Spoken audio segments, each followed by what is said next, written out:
OIC کے وزراء خارجہ کی 51ویں کونسل کا اجلاس استنبول میں آج سے شروع ہوگا۔ 22 جون تک جاری رہنے والے اجلاس میں ایران اسرائیل تنازع کے دوران خطے کی تبدیل ہوتی صورتحال میں اسلامی تعاون تنظیم کے کردار سمیت دیگر مسائل پر بات چیت ہوگی۔ اجلاس میں 57 رکن ممالک، مبصرین اور بین الاقوامی اداروں سمیت تقریباً 1000 مندوبین کی شرکت متوقع ہے۔ OIC کے وزراء خارجہ کی 51ویں کونسل کا اجلاس استنبول میں آج سے شروع ہوگا۔ 22 جون تک جاری رہنے والے اجلاس میں ایران اسرائیل تنازع کے دوران خطے کی تبدیل ہوتی صورتحال میں اسلامی تعاون تنظیم کے کردار سمیت دیگر مسائل پر بات چیت ہوگی۔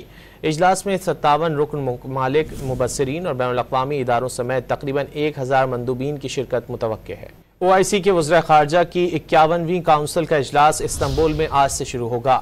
22 جون تک جاری رہنے والے اجلاس میں ایران اسرائیل تنازع کے دوران خطے کی تبدیل ہوتی صورتحال میں اسلامی تعاون تنظیم کے کردار سمیت دیگر مسائل پر بات چیت ہوگی۔